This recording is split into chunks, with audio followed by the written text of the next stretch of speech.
भाजप आमदार विक्रम बाजपेयी आपल्यासोबत आहेत. त्यांच्याशी आपण या ठिकाणी बातचीत करणार आहोत. विक्रमजी, सध्या पाहायला गेलं तर सोशल मीडिया सातत्याने चर्चेत असतो. सोशल मीडियाच्या माध्यमातून विविध घटना असतील या घडताना पाहायला मिळतात. सोशल मीडियाला बळी पडल्यामुळे अनेकांना आपलं आयुष्य उद्ध्वस्त सुद्धा करावं लागलेलं आहे आणि त्या सगळ्याची गंभीर दखल घेत तुम्ही परिषदेमध्ये असेल, सभेमध्ये असेल, साधारणतः पाहायला गेलं तर चर्चाही होताना पाहायला मिळते. मात्र आता तो मुद्दा तुम्ही जो तो उपस्थित केलेला आहे, काय सांगाल एकंदरीत किती मोठं गांभीर्याचा विषय? हा अतिशय गंभीरचा विषय आहे. कुठेतरी आता याच्यामध्ये एक तर जनजागृती होणंही गरजेचं आहे आणि सरकारने काही पावलं उचलणं गरजेचं आहे. कालची आमची लक्षवेधी होती. लक्षवेधीचा उद्दिष्टच हा होता की अलीकडच्या काळामध्ये जे अल्पवयीन मुलांमध्ये वाढता सोशल मीडियाचा वापर आहे, हा अलार्मिंग आहे आणि याच्याकडे आता लक्ष केंद्रित करणं गरजेचं आहे.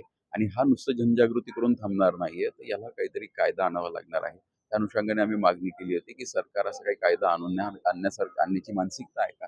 आम्हाला उत्तम असं आणि सकारात्मक उत्तर आशिजी शेलार साहेबांनी दिलेलं आहे. आणि राज्य सरकारने एक समिती गठन केलेली आहे.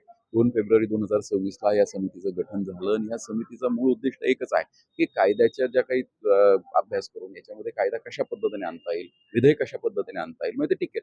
कारण काय होतं की आज अध्यादेश सरकारने काढून उपयोग नाही. सरकार आज अध्यादेश काढेल की उद्यापासून सोशल मीडिया आम्ही बॅन करतोय, जसं अनेक राज्यांनी, कर्नाटकने केलं, आंध्राने केलं. पण नुसतं अध्यादेश आणून चालणार नाही, कारण याला आपल्याला केंद्राची परवानगी घ्यावी लागणार आहे. त्यामुळे हा कायदा आपल्याला जर खऱ्या अर्थाने खरा उतरवायचा असेल आणि केंद्राच्या नियमात बसवायचा असेल, तर याला सगळ्यात महत्त्वाचं समिती होणं गरजेचं आहे. आज ती समिती आहे. समितीला 3 महिन्याची मुदत दिलेली आहे. 2 फेब्रुवारीपासून 2 मे पर्यंत याची मुदत आहे. एकदा समितीचा अहवाल जर सकारात्मक तयार झाला तर येत्या जून-जुलैमध्ये हे विधेयक येऊ शकतं आणि हे विधेयक अतिशय महत्त्वाचं असणार आहे.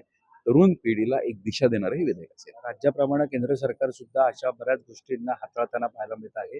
रिस्ट्रिक्शनचा मुद्दा तुम्ही मांडत आहात. रिस्ट्रिक्शन वयोमर्यादा ही असली पाहिजे. ती 100% असली पाहिजे. आता तुम्ही पहा की ज्यावेळेस आपण मोबाईल वापरतो, त्यावेळेस विचार करा, तुम्ही एखादी रील्स पाहता.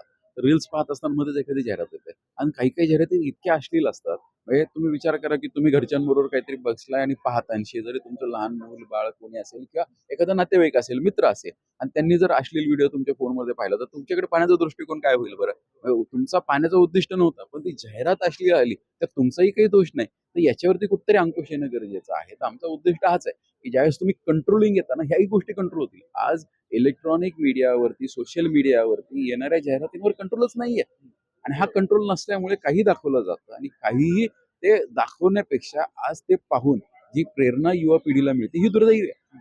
आज अलीकडच्या काळामध्ये तुम्ही क्रिमिनलायझेशन जे युवा पिढीचं व्हायला लागलेलं आहे, क्राईम रेट जो वाढायला लागला आहे, याच्यामध्ये तुम्ही पहा अल्पवयीन मुलांची संख्या खूप मोठी आहे. आज ड्रग्सचं सेवन वाढायला लागलेलं आहे, अंमली पदार्थांचं सेवन वाढायला आहे. ह्याचं कारण काय? याची सुरुवात उत्क्रांती ही सोशल मीडियातनं चालू आहे. याला कुठेतरी अंकुश आणलं पाहिजे. तुम्ही जाहिरातीचा मुद्दा काढलात म्हणून ज्या प्रकारे पाहायला गेलं तर याच जाहिरातींच्या माध्यमातून कुठेतरी प्रलोभनं सुद्धा आपल्याला पाहायला मिळतात. त्यामुळे त्या प्रलोभनांना भुलून ही अल्पवयीन पिढी सध्या ह्याच्याकडे ओढावते. हे खूप मोठ्या प्रमाणावर होतंय. आज तुम्ही पाहिलं फायनान्शियल फ्रॉड सुरू झालेले आहेत. मुलं कळत नकळत आई-वडिलांचे क्रेडिट कार्ड्स, बँक अकाउंट्स वापरतात आहेत. त्याच्यावरनं पैसे खर्च करतात आहेत. त्याचबरोबर मुलांचे फोटोज काढून मॉब केले जातात. शाळेतल्या मुलांना ब्लॅकमेल केलं जातं. अशा सुद्धा घटना घडतात आहेत. पण असे काही फोटोज असतात मॉब केलेले, की ती मुलं घरी सुद्धा सांगत नाही. ते फक्त पैसे देत राहतात. तर याला कुठेतरी अंकुश आणायचा असेल, तर ह्या गोष्टी कंट्रोल झाल्या. म्हणजे आम्ही एकच नाही म्हणत, संपूर्ण सोशल मीडिया प्लॅटफॉर्म बॅन करणं हे काही नियम होऊ शकत नाही. बॅन करणं हा काही उपाय होऊ शकत नाही. याच्यावरती रिस्ट्रिक्शन आणले पाहिजे.